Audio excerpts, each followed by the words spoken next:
Donc la paille, tu la prends bien. Si côté jardin vous êtes à la page, vous saurez que le paillage évite le désherbage. C'est ce que pratiquent ici ces élèves en aménagement paysager aussitôt après avoir planté. Un peu plus loin, Xavier, agent d'entretien au lycée Nature, utilise un couteau désherbeur pour éliminer ces herbes dites mauvaises. Bien heureusement, les alternatives aux produits chimiques comme le Roundup, tant décrié, existent. Voilà par exemple une astuce de grand-mère très efficace. Donc là, je vais utiliser en fait de l'eau bouillante pour désherber tout simplement. L'idée, c'est que je vais juste tuer la plante. Là, on voit bien tout de suite, elle s'est rétractée. En fait, on vient éclater les cellules de la plante jusque dans les racines.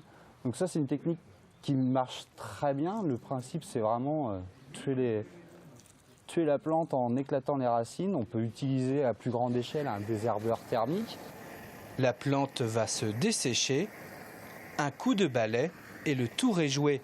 Souvent, c'est les endroits minéralisés, donc là où il y a du dallage, du pavage, où c'est pas spécialement évident d'arracher la plante en allant chercher jusqu'au fond de la racine, parce que c'est tout simplement une surface dure. Nous, on prépare des gens à être jardiniers et on les prépare notamment à cette transformation-là du métier qui est accompagner le jardin, la végétation telle qu'elle est, plutôt que combattre contre. Ça, c'est très important.